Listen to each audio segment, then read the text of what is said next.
Welcome to Electrified. It's your host, Dylan Loomis. So many people are finally waking up to Tesla's alien technology.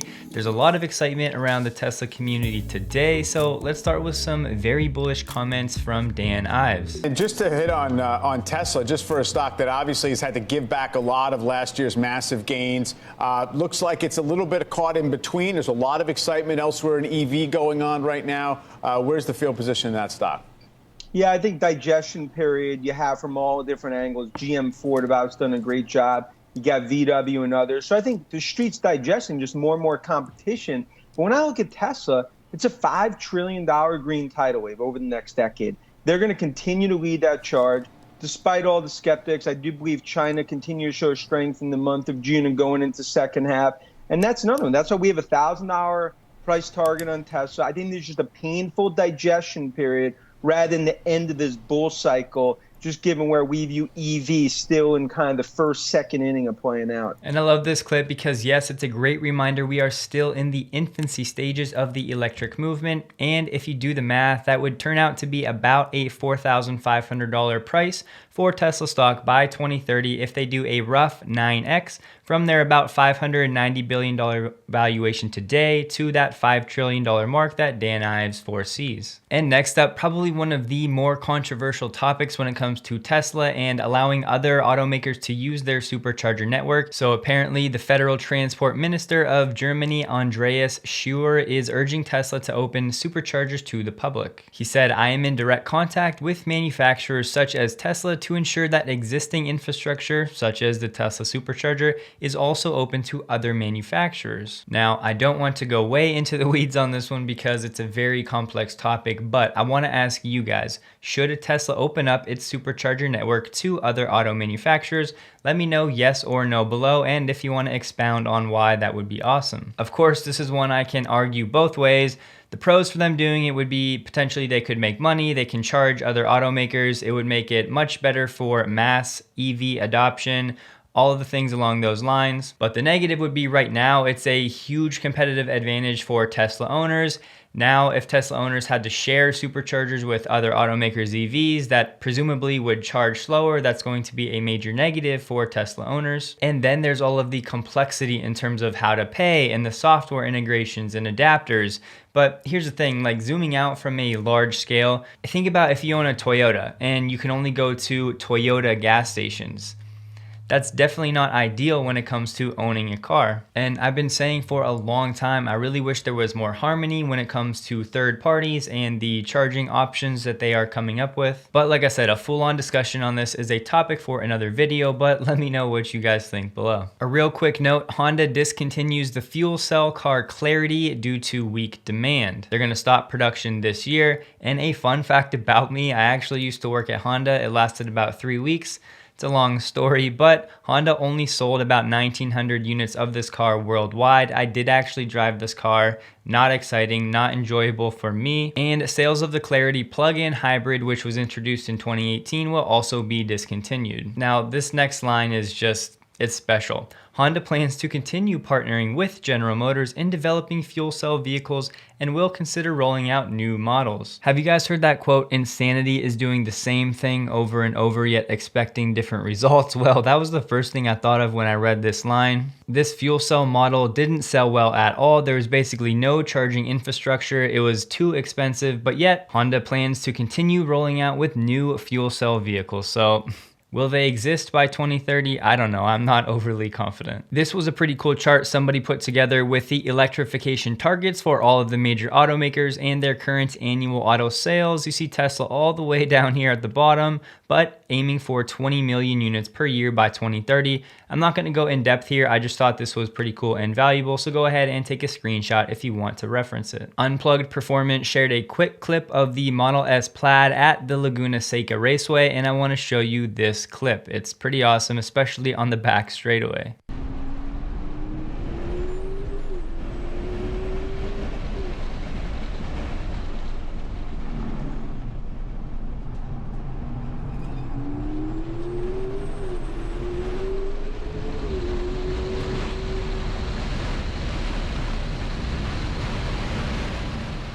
And yes, that was a McLaren F1 being passed. So part of the hype today was from Jason Camisa, who, by the way, is a very well-respected auto analyst. He is a big fan of electric vehicles. He shared a post about the Plaid Model S after getting his hands on it, and I want to share a few excerpts from that post. And this was copied and pasted from Instagram just so you guys can see it better. He says, first, I can verify that it's easily the fastest car in the world, ever, of all time, with nothing else close. He continued, the new interior is a genuinely huge improvement, combining the best of the Model 3 and Y user interface with some great new features and the fastest responding screen he's ever seen. Now, he did say he thinks the yoke steering wheel is a gimmick, especially when it comes to parking.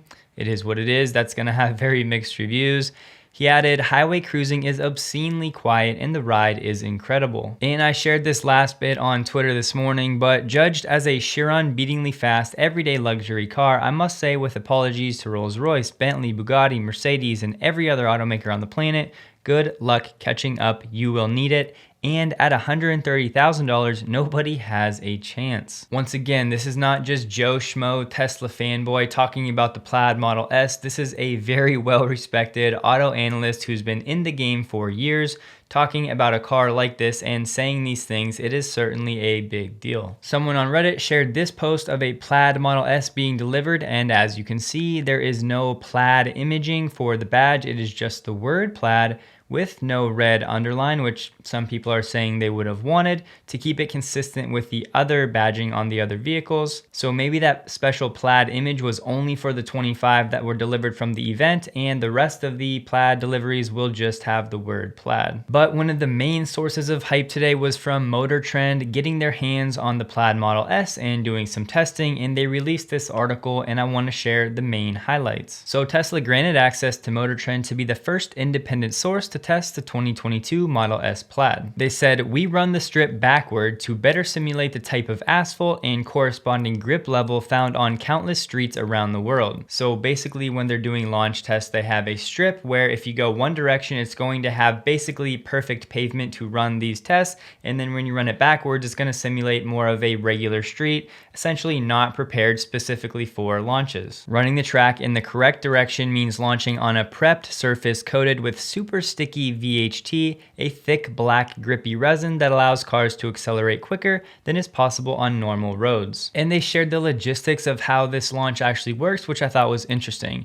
First, you must go into the car's infotainment system and select drag strip mode. Over the next 8 to 15 minutes, I did not know it was that long, the car preconditions the powertrain for hard acceleration, heating or cooling the battery as needed, and chilling the motors. To engage launch control, push hard on the brake, press the accelerator to the floor, and wait. Over the next 9 or so seconds, the Model S nose drops into the cheetah stance, and when the launch control ready message is displayed, firmly press your head against the headrest, release the brake, and hang on. So they tested with the VHT prepped surface in 1.98 seconds for the 0 to 60. And they said the Plaid was capable of posting these times consistently, never varying by more than a fraction of a second or so each time they rocketed down the strip. We've never tested a car so robotic in its consistency. So then they switched it up and ran the test in the other direction to simulate a real world road not specially prepped. The time to beat in this case to be the quickest production car they've ever tested would be 2.28 seconds, which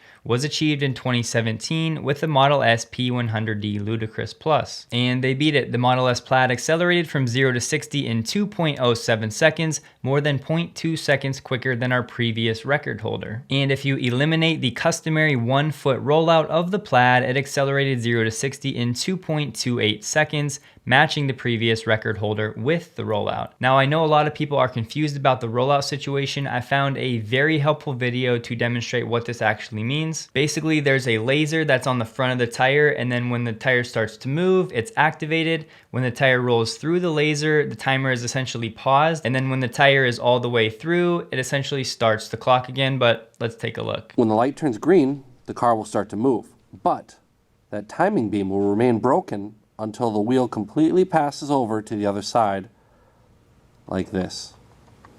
Now the timing starts.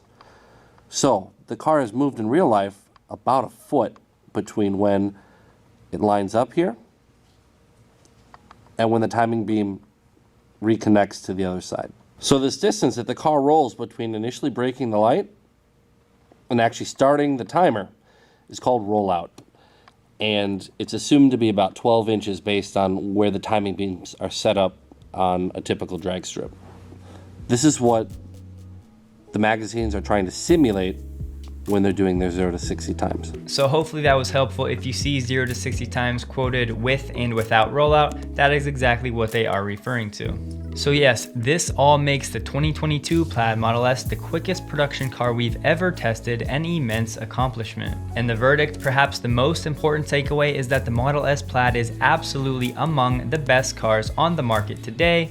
In my opinion, probably the best. So like Gary Black has been saying, this Model S Plaid is starting to create that halo effect for Tesla and their alien technology and all of the incredible engineering that's going on under the hood. People are starting to wake up to it. The incredible performance numbers, the luxurious interior, the excellent handling and the weight distribution, the technology and the responsiveness of the screen. I mean, honestly, for $130,000 relative to any other automaker car in that segment, it has to be hands down the best value. But that's all for today. Please take a second to like the video if you did. A major thank you to everybody on the next screen, and I hope you guys have a great day.